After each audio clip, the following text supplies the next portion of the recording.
अस्सलाम वालेकुम। मेरा नाम कदस भट्ट।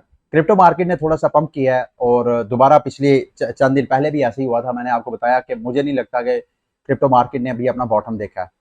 अभी इस वीडियो में मैं आपको कुछ ऐसी मालूमात हैं जो मैं आपके साथ शेयर करूंगा, जिससे आपको ये समझने में आसानी होगी कि क्या बिटकॉइन ने क्रिप्टो मार्केट ने अपना बॉटम देख लिया है, क्या बीटीसी जो है या क्रिप्टो मार्केट जो है वो अब दोबारा बुलिश हो रही है, या कि ये एक बुल ट्रैप है।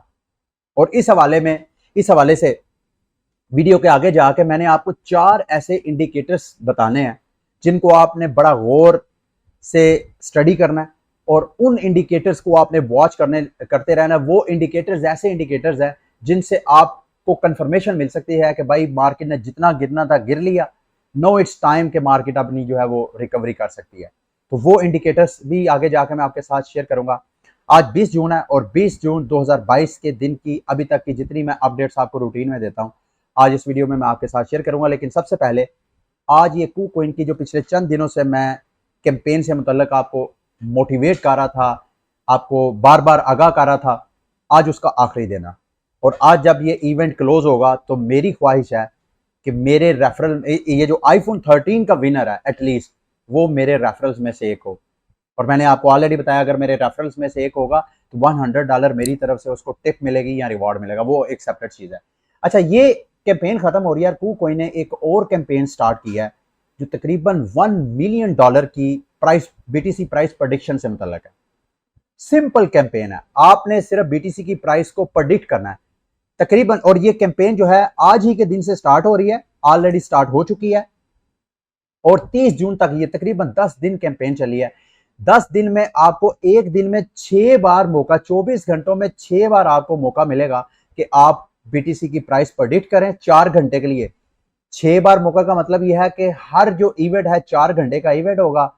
उस इवेंट में जिस बंदे ने बीटीसी की प्राइस प्रेडिक्ट की होगी, अगर बीटीसी की प्राइस एग्जैक्टली उधर ही जाके बैठती है तो वो जैकपॉट विनर होगा, यानी वो लकी विनर होगा। इसके अलावा उन्होंने और भी रिवॉर्ड्स वगैरह रखे हुए हैं कि जिसकी एग्जैक्टली प्राइस वहीं पे बैठी है या जो प्राइस उस वक्त क्लोजिंग प्राइस है उस प्राइस के बिल्कुल करीब करीब जिसकी प्रेडिक्शन होगी, 200 जो ट्रेडर्स हैं उनको अलग रिवॉर्ड्स हैं। वो सारी डिटेल में आपके साथ शेयर कर देता हूँ।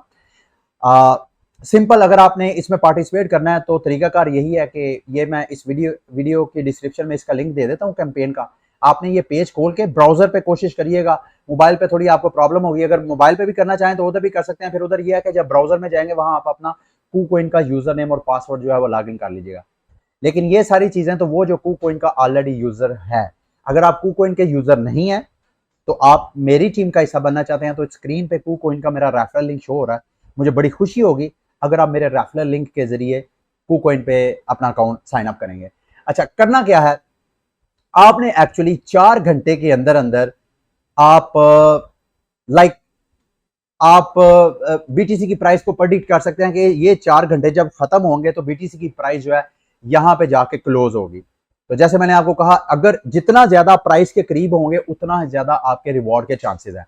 अच्छा, अब आप ये प्रेडिक्शंस कितनी कर सकते हैं, you can submit up to 20 prices each round, यानी एक राउंड के अंदर जो कि 4 घंटे का राउंड है उसमें 20 प्रेडिक्शंस प्लेस कर सकते हैं।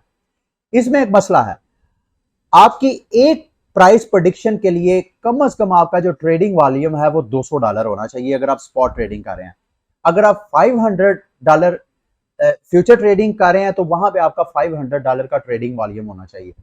यानी अगर आप इधर ज्वाइन नाउ पे क्लिक करते हैं, जैसे कि अभी मैं क्लिक करता हूं तो ये पेज ओपन हो जाएगा। जैसे इस पेज ओपन हो जाएगा, मैं यहाँ पे अगर कोई प्रेडिक्शन करता हूं, फॉर एग्जांपल ये देखें, ये अभी ये मेरा ख्याल है कैंपेन रनिंग में है। इस कैंपेन में फॉर एग्जांपल मैं कहता हूं ये 3 घंटे रह गए हैं, इस 3 घंटे बाद फॉर एग्जांपल मैं कहता हूं जी बीटीसी की प्राइस 19,900 के 900 होगी। मैं सबमिट पे क्लिक करता हूं। जैसे ही मैं सबमिट पे क्लिक करूंगा, ये देखें यहां पे बड़ा फेंट सा आपको शायद नजर ना आ रहा हो, ये यहां पे आ गया। ये उस वक्त मेरी पोजीशन एक्टिव नहीं होगी जब तक मैं ट्रेड नहीं करूंगा। स्पॉट में अगर स्पॉट ट्रेडिंग करूंगा तो $200 की ट्रेडिंग वॉल्यूम होना चाहिए। अगर मैं फ्यूचर ट्रेडिंग करूंगा तो 500। अगर फॉर एग्जांपल मैं ट्रेड जो है $1,000 की कर देता हूं तो फिर मुझे 5 प्रेडिक्शंस की परमिशन, फॉर एग्जांपल मैं एक और प्रेडिक्शन लगाता हूं कि 19,950 प्राइस होगी। ये दूसरी प्रेडिक्शन लगाता हूँ। 2 प्रेडिक्शन लागे। अब 2 प्रेडिक्शन को करने के लिए 200 यानी $400 का स्पॉट ट्रेडिंग वॉल्यूम मेरा होना चाहिए। अब वो ट्रेडिंग वॉल्यूम ये आप एक दिन में यानी 24 घंटों में 6 राउंड है और हर राउंड के अंदर आप 20 प्रेडिक्शंस कर सकते हैं। हर प्रेडिक्शन के लिए $200 का आपका ट्रेडिंग वॉल्यूम होना चाहिए। अगर आप फॉर एग्जांपल 20 करना चाहते हैं तो 20 को आप 200 से मल्टीप्लाई करें, तकरीबन $4000 का ट्रेडिंग वॉल्यूम अगर आपका होगा तो आप एक इवेंट के अंदर, एक राउंड के अंदर आप 20 प्रेडिक्शंस कर सकते हैं। अगर आपकी प्रेडिक्शन जितनी ज्यादा क्लोज होती है, जब ये राउंड क्लोज होगा तो उस वक्त अगर आप विनर होते हैं तो वो आपको एक्स्ट्रा रिवॉर्ड है ट्रेडिंग के साथ साथ। ठीक है। अच्छा, आज मंडे है और मैंने पिछले मंडे से बीटीसी पे स्मार्ट डीसीए की एक अनाउंसमेंट की थी। मुझे नहीं मालूम आप में से कितने लोगों को याद है कि नहीं।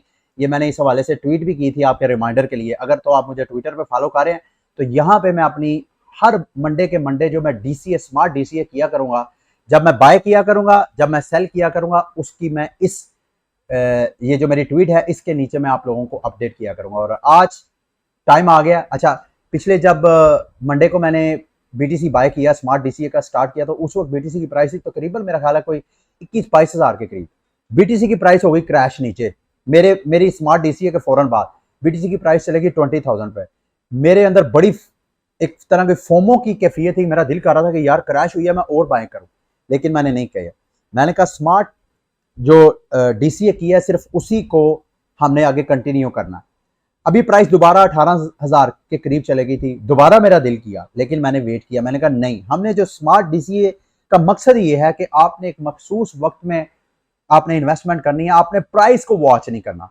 तो आज गो के प्राइस 18,000 से ऊपर है और जो पीछे मैंने फैसला किया था 20,000 पे बाय नहीं करना, अगर मैं बाय किया होता तो इस वक्त मार्केट उससे क्रैश हुई है ना। तो इसी वजह से मैं कहता हूं जब आपने स्मार्ट डीसीए या डीसीए करना है तो उस वक्त आपने प्राइस को वॉच नहीं करना। उस वक्त आपने जो दौरानिया और जितनी अमाउंट मेरा ख्याल है आप आगे पीछे कर सकते हैं, लेकिन कोशिश करें कि अमाउंट भी और जो दौरानिया भी है उसको आप एग्जैक्टली वैसे ही रखें जैसा कि आपका फार्मूला है। तो अभी मैं आपके सामने 100 यूएसडीटी का बीटीसी बाय करूंगा मार्केट प्राइस के ऊपर। जो भी मार्केट प्राइस होगी उस पर $100 का मैं बीटीसी बाय करूंगा। और इसके बारे में मैं जो डिटेल है ये देखें, मेरा बाय ऑर्डर जो है वो फिल हो गया। इसके बारे में जैसे ही मैं वीडियो फिनिश करूंगा तो इस ट्विटर में आपके साथ अपडेट कर दूंगा। आप इसी तरह मेरे साथ अगर आप स्मार्ट डीसीए मिल के कर रहे हैं तो आप अपने आप को मैचिंग वगैरह कर सकते हैं। ठीक है, आगे बढ़ते हैं। मार्केट ने पंप क्यों किया? मार्केट में एक तरह की अफवाह है, एग्जैक्टली पता नहीं अब हुआ क्या है, एग्जैक्टली वैसे हुआ है या नहीं। अफवाह यह है कि बाइनांस ने तकरीबन मार्केट से $1 लाख जो है वो खरीदा है। तकरीबन जो बनता है मेरा ख्याल है मोर देन 1 बिलियन या 2 बिलियन के करीब की अमाउंट बनती है।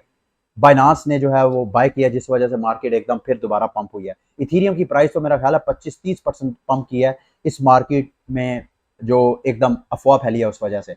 अच्छा, उसके बाद बाइनांस ने जिस न्यूज आर्टिकल ने ये खबर दी है उसके ऊपर उसने अपना एक कमेंट जारी किया। उसने कहा जी अनदर रॉन्ग आर्टिकल, ये गलत आर्टिकल किसी ने लिखा है। जब बाइनांस अपने कोल्ड स्टोरेज में अपने बीटीसी के रिजर्व को इंक्रीज करता है तो इसका ये कतरन मतलब नहीं है कि बाइनांस बीटीसी मार्केट से खरीद के वो कोल्ड स्टोरेज में अपना बैलेंस इंक्रीज करता है। साथ सीजी ने कहा कि बाइनांस जो है वो मुसलसल बीटीसी जो है वो एक्यूमुलेट कर रहा है, क्योंकि जब आप बाइनांस पे ट्रेडिंग करते हैं, फॉर एग्जांपल आप बीटीसी की अगर ट्रेडिंग करते हैं तो जो ट्रेडिंग फीस चार्ज करता है बाइनांस या दीगर सेंट्रलाइज एक्सचेंजेस, वो अपने बीएनबी टोकन में या यूएसडीटी में या बीयूएसडी में नहीं करते। आप जिस टोकन की एक्चुअली ट्रेडिंग कर रहे होते हैं उसकी ट्रेडिंग फीस भी उस टोकन की ही जाती है।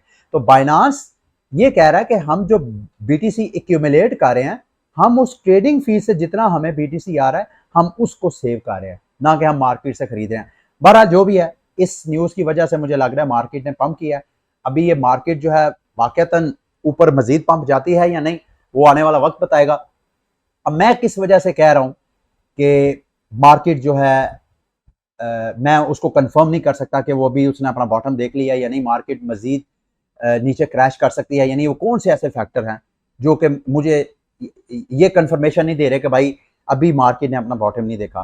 पहली चीज ये मैं आगे आपको जाके बताता हूं, लेकिन ये चीज मैं आपके साथ शेयर करता हूं कि अभी जो रीसेंट क्रैश आया ग्लोबल इकोनॉमिक रिसेशन की वजह से, यूक्रेन रशिया की वॉर की वजह से, चाइना में दोबारा कोविड की वजह से लॉकडाउन, रशिया और यूक्रेन वॉर, ये दो ऐसे मेजर फैक्टर है पूरी दुनिया की सप्लाई शॉक की वजह से। ऑलरेडी ग्लोबल रिसेशन है, कोविड के क्राइसिस से अभी दुनिया बाहर निकली नहीं है, फिर उसके बाद मुसलसल क्रिप्टो क्रैशेस, ये सारे फैक्टर्स मिलके for the first time bitcoin की प्राइस 3 दिन में फॉर द फर्स्ट टाइम तकरीबन 7.32 बिलियन का कंसेक्टिव 3 दिन मुसलसल लॉस हुआ। कभी क्रिप्टो मार्केट में इतने ज्यादा लॉसेस नहीं हुए। ये मैं 2 दिन पहले की बात कर रहा हूं जब बीटीसी की प्राइस 18,000 के करीब चले गई थी, जबकि इथीरियम की प्राइस जो थी वो $900 से भी शायद नीचे चले गई थी। तो ये मार्केट की सारी सूरत हाल है। अच्छा, ये वो जो इंडिकेटर्स हैं जो मैं चाह रहा था कि आप जिनको वॉच करें, मार्केट के बॉटम को देखने वाले, वो इंडिकेटर्स को वॉच करें। ये सारे इंडिकेटर्स मुझे बहरहाल ये मैसेज तो दे रहे हैं, इनमें से कुछ इंडिकेटर्स हैं जो कह रहे हैं कि मार्केट ने अपना बॉटम देख लिया, जबकि कुछ इंडिकेटर्स कह रहे हैं कि अभी आप इंतजार करें। सबसे पहला इंडिकेटर कौन है जो कि मार्केट के बॉटम को वॉच करने के लिए होता है? वो है 200 वीक सिंपल मूविंग एवरेज। या ट्रेडिंग व्यू पे जाके इंडिकेटर्स में जाएंगे, यहां पे 200 वीक लिखेंगे तो ये वाला 200 वीक एसएमए यानी सिंपल मूविंग एवरेज वाला इंडिकेटर ऑन करें तो इससे ये वाली लाइन, खैर जो मैं इसको जरा दूसरे वाले को हाइड करता हूं, ये वाली जो लाइन है, ये जिसको मैंने रेड कलर का शो किया है, जब तक क्रिप्टो मार्केट जो है इससे ऊपर ऊपर ट्रेड होती है तो हम ये बड़े कॉन्फिडेंस के साथ कह सकते हैं कि बीटीसी को ये की अभी बॉटम नहीं आई है, क्योंकि ये वाली 200 वीक की जो मूविंग एवरेज लाइन है ये बीटीसी की स्ट्रॉन्ग सपोर्ट होती है। मार्केट ऑलमोस्ट, जब मार्केट बेरिश नहीं होती है तो मार्केट हमेशा इस लाइन के ऊपर ऊपर ही ट्रेड होती है। अब मार्केट की हिस्ट्री देख लें, जब कभी भी मार्केट में क्रैश आया, मार्केट ने अपना बेरिश मार्केट स्टार्ट हुई है, तभी जाके ये लाइन ब्रेक हुई है। ये मार्च कोविड का जब आया क्राइसिस, उस वक्त भी मार्केट जब क्रैश हुई तो ये इस लाइन को ब्रेक हुआ। इसी तरह 2017-18 का पुराना अगर आप देखेंगे, जब बेयर मार्केट आई तो उस वक्त भी ये देखे इस लाइन को टच किया था। तो इस तरह ये जो 200 वीक की लाइन है ये मार्केट के बेयर होने का एक सिग्नल है। तो इस वक्त ये लाइन आज जब मैं वीडियो बना रहा हूं आपके सामने है कि ये 200 की जो 200 वीक की जो सिंपल मूविंग एवरेज लाइन है बीटीसी इससे नीचे ट्रेड हो रहा है। इसका मतलब यह है कि मार्केट बेरिश है। अब मैं एक दूसरा इंडिकेटर आपके साथ 2 इयर्स मूविंग एवरेज, ये होती है, ये दो लाइनें होती हैं 200 ईयर मूविंग एवरेज के साथ साथ ये 5 टाइम उसका एक लाइन होती है जिसके अंदर अंदर कहते हैं कि जब कभी बीटीसी की प्राइस इसकी ये जो नीचे वाली लोअर लाइन है इससे नीचे ट्रेड हो जाए तो आप समझ लें कि यार क्रिप्टो मार्केट जो है वो बाकायदा बेर हो गई है। अब ये जितना नीचे जाती जाएगी उतना मार्केट बेरिश फेज के अंदर ट्रेड हो रही है। अब ये कितनी देर ट्रेड होगी इसके बारे में कोई प्रेडिक्ट नहीं कर सकता। जैसे ही क्रिप्टो मार्केट दोबारा इस लाइन को क्रॉस करके ऊपर नहीं आ जाती उस वक्त तक हमें कंफर्मेशन नहीं मिल सकती कि भाई मार्केट ने जितना बॉटम देखना था वो देख लिया, अब मार्केट जो है ऊपर जाएगी। तो अभी आपके सामने है ना, तो मार्केट ने 200 वीक का सिंपल मूविंग एवरेज लाइन को क्रॉस किया, बल्कि मैं इसको थोड़ा सा जूम करता हूं ताकि आपको पता चले कि ये मैं कहना क्या चाह रहा हूं। ये देखें जरा, दोनों इंडिकेटर्स अभी बता रहे हैं कि बीटीसी की प्राइस जो है लोअर ट्रेड हो रही है। जब तक ये वाले इंडिकेटर्स को बीटीसी के चार्ट ने ब्रेक करके ऊपर ट्रेड नहीं होना उस वक्त तक आपको कंफर्मेशन नहीं हो सकती।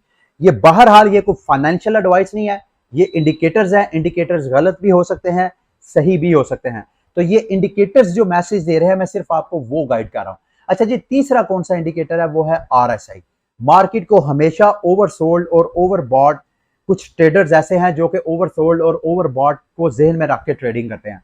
तो अभी इस वक्त जब मैं वीडियो बना रहा हूं उस वक्त जो बीटीसी की मार्केट है इस वक्त गो के ओवरसोल्ड की रेंज में ट्रेड हो रही है, लेकिन ये बहुत कम है। अगर आप थोड़ा सा जूम आउट करें तो जो मार्केट का आरएसआई का लोएस्ट पॉइंट है अभी मार्केट उस तक नहीं पहुंची है। ये मैं आपको लाइन भी एक ड्रॉ करके दिखा देता हूं ताकि आपको पता चले। ये देखें, ये लाइन है और बीटीसी की प्राइस जो है अभी यहां तक नहीं पहुंची है। तो ये वाला इंडिकेटर कह रहा है कि अभी बीटीसी की प्राइस इतनी ज्यादा ओवरसोल्ड नहीं हुई कि जिसको हम कह सकें कि भाई जितना बॉटम देखना था वो देख लिया। तो मुमकिन है आरएसआई का इंडिकेटर जो कह रहा है मार्केट यहां से बीटीसी की मजीद क्रैश करे। अगर हम इसको दूसरों के साथ कंबाइन करके देखें, जो दीगर फाइनेंशियल मार्केट्स हैं, जैसे कि मैंने आपको बताया ग्लोबल रिसेशन, फिर ये चेन, जो सप्लाई चेन के इश्यूज हैं उनको ध्यान में रखें। अच्छा, चौथा इंडिकेटर है मार्केट वैल्यू बीटीसी की और रियलाइज वैल्यू। आपको ऑलरेडी पता है कि इस वक्त ये देखें बीटीसी गो के इस रेंज के ऊपर ट्रेड हो रहा है। जब कभी भी ये देखें बिल्कुल उसके क्लोज है, अच्छा मेरी पिक्चर की वजह से शायद आपको ना नजर आ रहा हो, ये बिल्कुल उसके पास ट्रेड हो रहा है जहां पे लोएस्ट प्राइस पे ट्रेड होता है। अगर हिस्टोरिकली देखा जाए, मुझे आप इजाजत दें, मैं आरएसआई का आपको बता तो दिया, मैं ये क्लोज कर देता हूं और इसको मैं जरा फुल जूम इन करता हूं ताकि आपको नजर आए। अच्छा, अब ये देखें, जब कभी भी बीटीसी की प्राइस इस नीचे वाली जो बैंड है मार्केट वैल्यू रियलाइज वैल्यू का, ये जो जी जोन है, जी स्कोर जोन है, इसके नीचे आती है तो उसके बाद आप कह सकते हैं कि मार्केट जो है वो बेरिश है। अब तो मार्केट की आपने बॉटम देखनी है, जब तक इससे इसको दोबारा ब्रेक करके इस रेजिस्टेंस, ये जो रेजिस्टेंस बन जाएगी, इसको ब्रेक करके ऊपर नहीं आएगा, उस वक्त तक आप नहीं कह सकते हैं कि बीटीसी ने अपना बॉटम जितना था देख लिया, अब बीटीसी जो है दोबारा अपनी रिकवरी की तरफ जा रहा है। तो ये चार वो इंडिकेटर्स हैं जिनको मैं चाहता हूं आप क्लोजली वॉच करें, और अगर ये इंडिकेटर्स आपको मैसेज दें और साथ कुछ गुड न्यूज़ भी मार्केट में आना शुरू हो जाए, तो फिर आप बड़े कॉन्फिडेंस के साथ अपने आप को समझा सकते हैं कि भाई अब ये बेहतरीन टाइम है, अब मार्केट में ज़्यादा रिस्क के चांसेस नहीं है, अब हमें मार्केट में जो है वो एंट्री ले लेनी चाहिए। ठीक है, आगे मैं बात कर रहा था मार्केट में जो क्रिप्टो प्रोजेक्ट्स के जो मसाइल हैं, अब दो चार और प्रोजेक्ट हैं, उनके हवाले से मैंने डिस्कस करना है। एक ये सोलाना के ऊपर सोलैंड नाम का एक प्रोजेक्ट था, बिल्कुल ऐसे ही जैसे इथीरियम के ऊपर एवलांच, सेल्सियस, इस तरह के प्रोजेक्ट जिनके पिछले दिनों में आपके साथ क्राइसिस बता रहा था। इन्होंने क्या किया है, ये एक बारोइंग लैंडिंग प्लेटफॉर्म था, इन्होंने एक अपने गवर्नेंस प्रोटोकॉल एक प्रपोजल दी। प्रपोजल क्या है जरा वो सुनिएगा, बड़ी हैरान कुन तौर पर। इन्होंने कहा जी, डियर सोलाना कम्युनिटी, हमारे जो प्लेटफॉर्म है उसके अंदर एक बिग वेल है, एक बड़ा इन्वेस्टर है जिसने 170 मिलियन का सोलाना, जो कि 5.7 मिलियन सोलाना बनते हैं, वो डिपॉजिट किया और हमसे यूएसडीसी और यूएसडीटी बारो कर लिए, जो कि 108 मिलियन बनते हैं। उसका जो टीवीएल है वो 25% और सोलाना 95% जो है वो डिपॉजिट हुए में।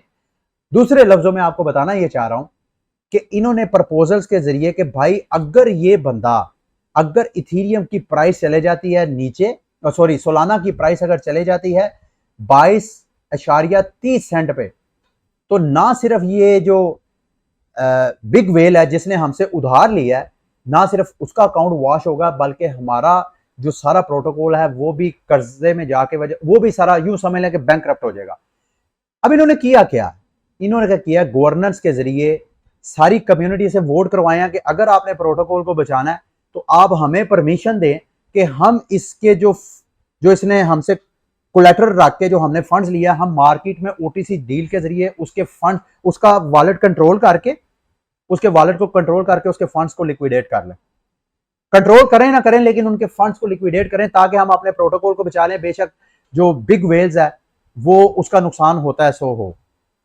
अब इससे क्या मैसेज आ रहा है, क्रिप्टो मार्केट जो है वो एक डिसेंट्रलाइज मार्केट है जिसमें जो मेन नैरेटिव है, जो मेन बयानिया है, जो मुद्दा है क्रिप्टो करेंसीज का, वो मुद्दा ये है कि हम बैंक से इस वजह से हमें अपना पैसा निकाल के यहाँ इन्वेस्ट करना चाहिए क्योंकि बैंक सेंट्रल बॉडी है, वो हमारे को जब पैसों को जब दिल करता है वो फ्रीज कर सकते हैं, जब दिल करता है वो डीवैल्यू कर सकते हैं। ये सारे इश्यूज की वजह से क्रिप्टो मार्केट और ये नैरेटिव जो है वो एक मार्केटिंग स्टंट बन गया था, एक मार्केटिंग टूल बन गया था कि आप बैंकों में पैसे ना इन्वेस्ट करें, आप हमारे प्लेटफॉर्म पे। डीफाई जो डिसेंट्रलाइज फाइनेंस और ट्रेडिफाई ट्रेडिशनल फाइनेंस में फर्क ही ये था कि भाई अगर आप बैंक से लोन लेते हैं तो बैंक जो है, एक तो आपकी वेरिफिकेशन करने में बड़े मसले हैं, फिर उसके अलावा बैंक अपनी जो ट्रांजैक्शन फीसें हैं वो बहुत ज्यादा लेता है। तो आप हमसे करें और वो सेंट्रल बॉडी या किसी वक्त भी आपके फंड जो है वो फ्रीज कर सकता है, तो आप क्यों ना आप डिसेंट्रलाइज फाइनेंस की तरफ बारविंग लैंडिंग करें। अब ये जो हरकत कर रहे हैं, मुझे पता क्या है, इसको मैं अगर थोड़ा सा हमारी पाकिस्तानी सियासत के साथ रिलेट करूं तो मुझे ऐसे फील होता है कि जैसे खान ने ये शरीफ खानदान और भुट्टो खानदान, सॉरी जरदारी खानदान के खिलाफ जो कैंपेन चलाई, उस कैंपेन के दौरान हमारी सोसाइटी से ऐसे ऐसे लोग इमर्ज हुए जो कि खान के बयानिए के साथ खड़े हो गए कि यार हाँ हमने वाकई करप्शन के खिलाफ खड़े होना। आपको पता है अवाम ने जब मिलके खान को मौका दिया कि आओ इस मुल्क से करप्शन खत्म करो, तो यही जिन लोगों को अवाम ने खान का सिपाही समझ के सिलेक्ट किया था, अगर उनकी मेजॉरिटी नहीं तो उनकी एक बहुत बड़ी तादाद ऐसी थी कि जो पुराने सियासतदान जिनकी करप्शन से तंग आके लोगों ने खान और उनके उसके सिपाहियों को वोट दिए थे, वो वो भी उसी तरह करप्शन में मुलवस हो गए। ये आए दिन आपको करप्शन की स्टोरीज वगैरह आपको नजर आती हैं और सोसाइटी भी वैसे की वैसे करप्शन कर रही थी।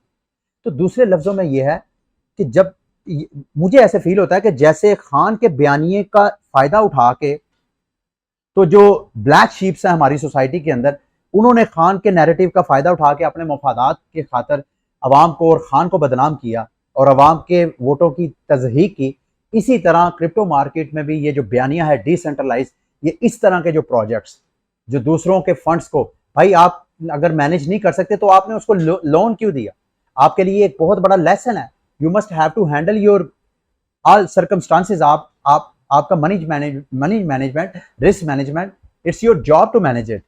तो अगर आप उसमें फेल हो गया तो आप किसी को कैसे आप कर सकते हैं? अगर आप ऐसे करेंगे तो आपके और किसी सेंट्रलाइज बॉडी में फर्क क्या रह जाएगा? तो ये वो अप्रोच थी जिसमें मैं आपको इस वजह से ये सारे अपनी तमहीद सारी वजाहत कर रहा हूँ, अपनी ओपिनियन दे रहा हूँ कि आपने ये जो बारविंग लैंडिंग प्लेटफॉर्म है, इनमें मैं आपको रिकमेंड नहीं करता कि आपने इन प्लेटफॉर्म के ऊपर आपने फंड जो है वो स्टेकिंग पे लगाने हैं या आपने कर्ज वगैरह लेके तो इस तरह स्टेकिंग वगैरह इस तरह के चक्रों में आप ना पड़ें। आप सिंपल फंड्स वगैरह को बाय करें, अपने पर्सनल वॉलेट में सेव करें ताकि आपके पर्सनल वॉलेट में रहे। अच्छा जी, एक और प्लेटफॉर्म जो कि इसी तरह के क्राइसिस में है, बैंकर के बारे में आपको मैंने शायद पिछले दिनों किसी वीडियो में बताया था कि अक्सर आप कभी ये जो डेक्सेस वगैरह होते हैं, डेक्सेस वगैरह में जब आप लिक्विडिटी प्रोवाइड करते हैं किसी पूल में, तो उस पे आप 2 टोकन्स की लिक्विडिटी प्रोवाइड करते हैं। फॉर एग्जांपल आप इथेरियम में अगर लिक्विडिटी प्रोवाइड करते हैं, एक साइड पे ईच टोकन रखते हैं और दूसरी साइड पे यूएसडीसी टोकन रखते हैं। आप यूनिस्वैप में जाके अगर उसकी लिक्विडिटी प्रोवाइड करते हैं तो जब कभी भी उसकी ट्रांजैक्शंस होगी तो उसका आपको रिवार्ड मिलेगा। लेकिन जब कभी आप फंड्स दोबारा लिक्विडिटी पूल से निकालेंगे तो उस वक्त आपको लिक्विडिटी लॉस का एक चांस होता है। वो जो लिक्विडिटी इम्परमानेंट लॉस होता है उसको खत्म करने के लिए बैंकर प्रोटोकॉल आया था। अभी ये जो मार्केट क्राइसिस चल रहा है उसके अंदर इन्होंने भी अपने हाथ उठा दिए हैं। वो कहते हैं ड्यू टू होस्टाइल मार्केट की जो इस वक्त बुरी हालत है, इसमें जो बैंकर ने आप लोगों को इम्परमानेंट लॉस की प्रोटेक्शन की गारंटी की थी, हम उस गारंटी को फिलहाल पॉज कर रहे हैं। जब तक मार्केट जो है दोबारा रिकवरी की तरफ नहीं आती उस वक्त तक हम इसको पॉज रखेंगे। जैसे ही मार्केट थोड़ा सा रिकवर होती है, कोई ठंडे बड़े बड़े सांस लेती है, तो फिर हम दोबारा इस सर्विस को एक्टिवेट कर देंगे। तो ये सारे जो फैक्टर्स मुझे नज़र आ रहे हैं, और जब मैं इन सारे फैक्टर्स को ग्लोबल इकोनॉमिक सेक्टर्स और global supply and demand and supply के सारे फिनोमिना को साथ मिला के देखता हूँ, तो मुझे ऐसे लगता है कि अभी वो टाइम नहीं है कि आप बड़ा कंफर्म हो के बड़े कॉन्फिडेंस के साथ कह लेंगे बीटीसी ने अपना बॉटम देख लिया है। तो मुझे ऐसे लग रहा है कि फिलहाल जो आपको पंप वगैरह नज़र आ रहा है ये एक फेक पंप है। मुमकिन है यहाँ से प्राइस मजीद $2-4 हज़ार ऊपर जाए,